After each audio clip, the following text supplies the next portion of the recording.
Hi there. I hope everyone is having an awesome day today, and I hope I could make your day a little bit more awesome by explaining to you or helping you trying to put this boot pattern together that you bought off of our friend Caroline. We're going to try to take the scary out of piecing this together. So when you buy your boot pattern, you'll print it off in your printer and it'll come across all segmented. So what you have to do is you cut out these pieces and then you tape them together so that they will look like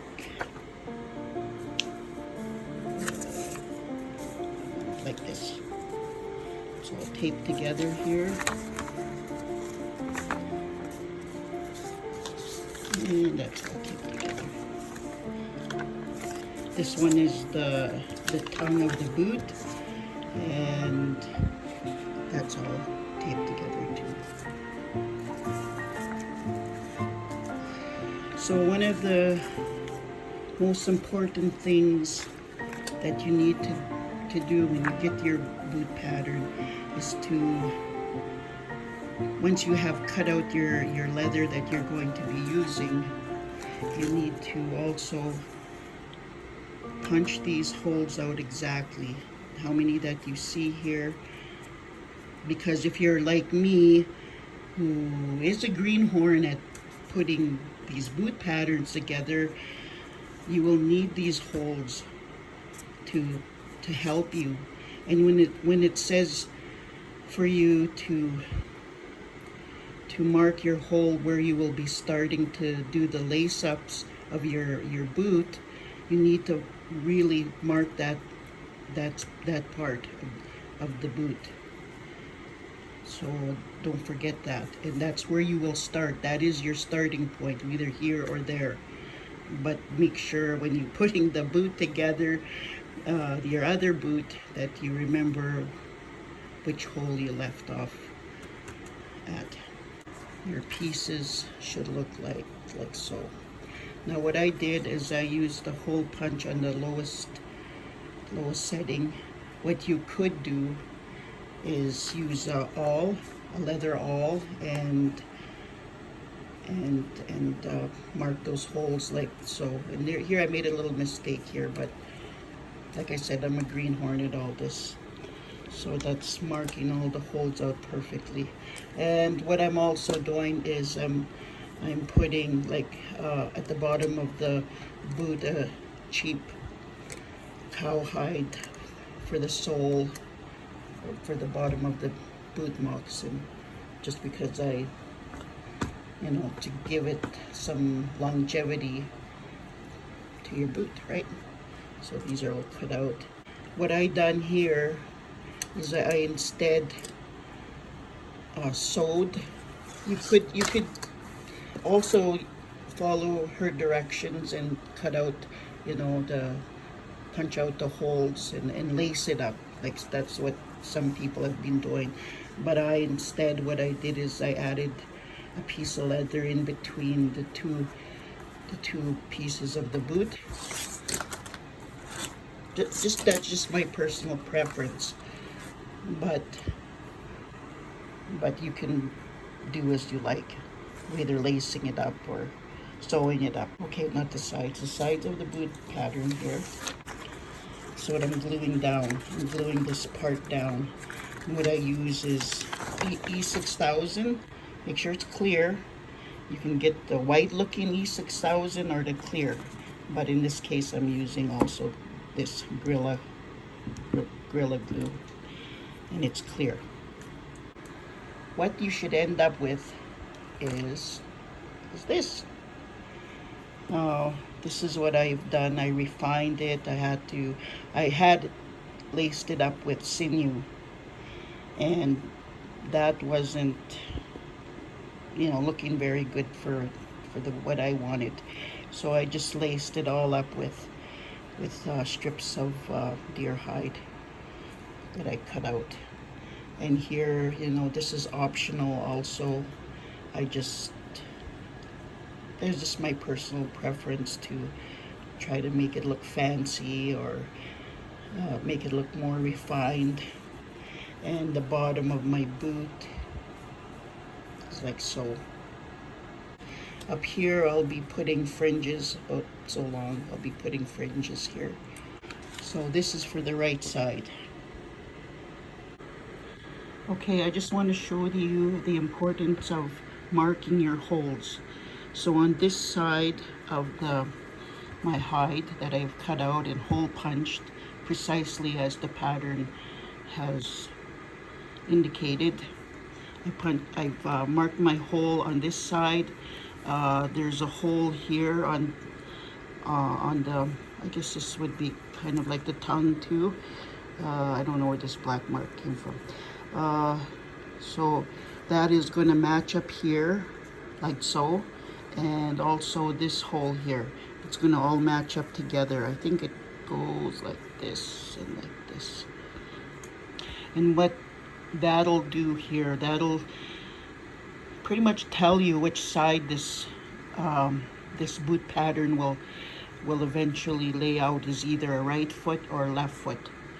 Okay, and the other thing here too, this is where I had problems in the first place, and you can already see my mistake. I should have also sewed this down into this hole here, this part. And this is what this is going to determine why you have to be careful of the holes. This part will get you if you're not careful, and if you're a greenhorn like me. So when you match all those holes together and you sew them up appropriately where they match, your finished product will should look similar to this, depending on the style, depending how you want to lace it up. Like in regards to me lacing it up like this, or you could use the sinew, the fake sinew, I guess. So just keep that in mind when you're putting your boot pattern together, and it will come together. So don't worry, it will come together. See, there's the imperfection of the leather. That's why when you start cutting out your leather pieces, you inspect your leather to make sure there's no flaws in it. And this leather was given to me. I'm making that as my excuse. But see, it's nice and smooth here. That would be the suede side. This is here, it's all jagged and it's even thin. And this is all from the same piece of leather. So you just got to be careful what you buy. These are things that you learn along the way, or if you have someone to teach you how to pick the right leather, then you know that there's some very experienced people that know how to work with different hides and what to look out for. And yeah, see, look at there, look at. I didn't even notice. As long as you line up your holes together, everything should work out perfectly. Okay, now getting your boot pattern to come together here. This is the first step is to get the tongue part attached to the boot pattern part. That part, yeah. And one of the things you'll notice is the notches that are cut into your pattern here, or showing in your pattern. Make sure you cut that out. Cut that out when you're cutting this out of your hide, because those notches will ensure that your boot can be stretched out as you're putting your tongue together. And anyone who's a seamstress or does a lot of sewing will know that. And for some reason I didn't put all the notches, but I did in the other boot. I didn't cut out all the notches that were supposed to be cut out here. So hopefully I won't have any problems.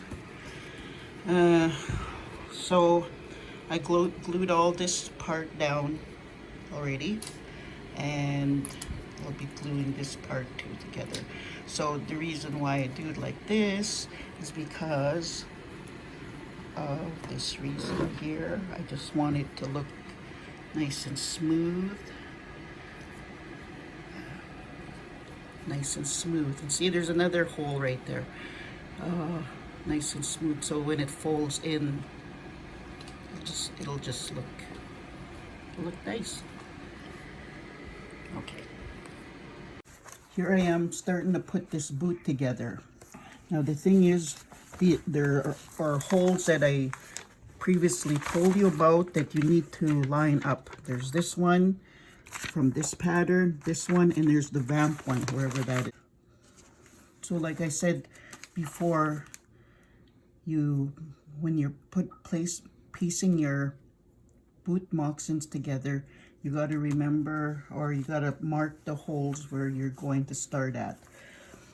So I've done this on this left boot.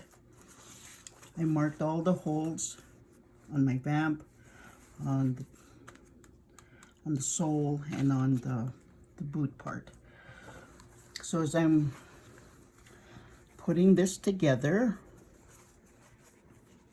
started there, there's the holes are marked right there. I lined them all up, and I started whip stitching the boot together here. And this is what I use when I'm whip stitching the boot pattern together.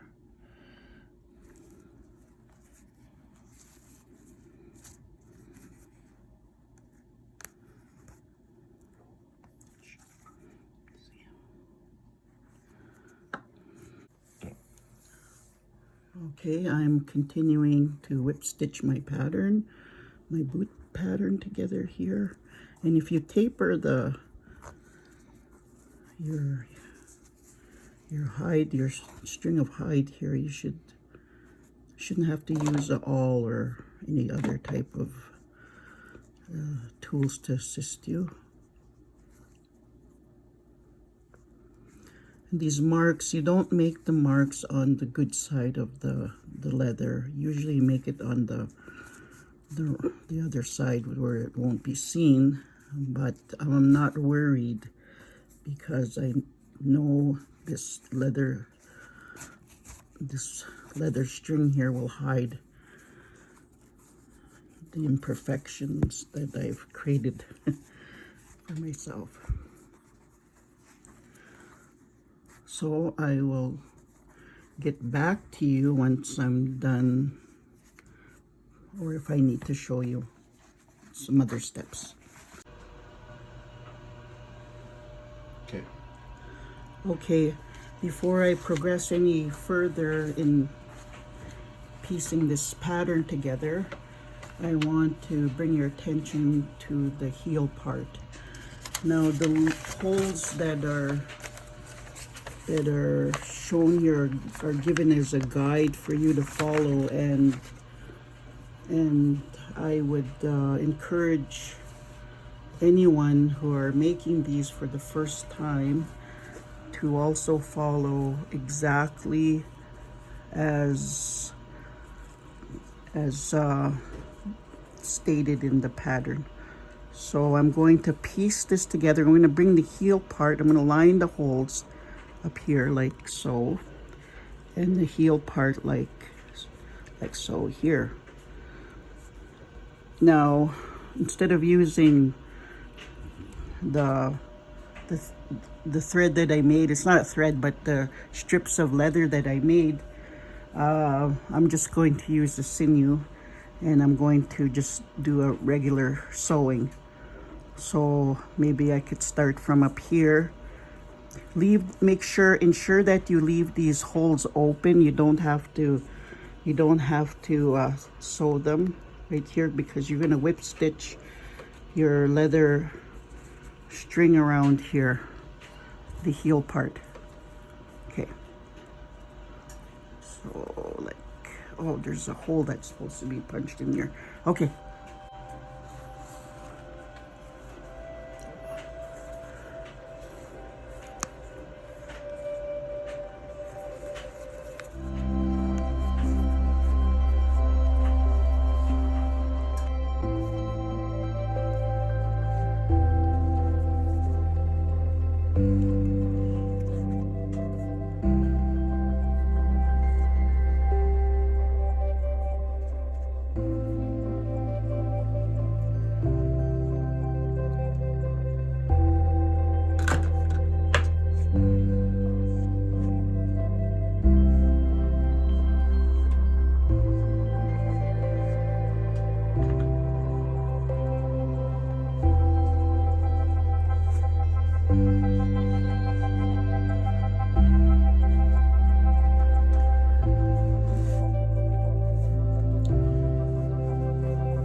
Okay, I just want to make a note here.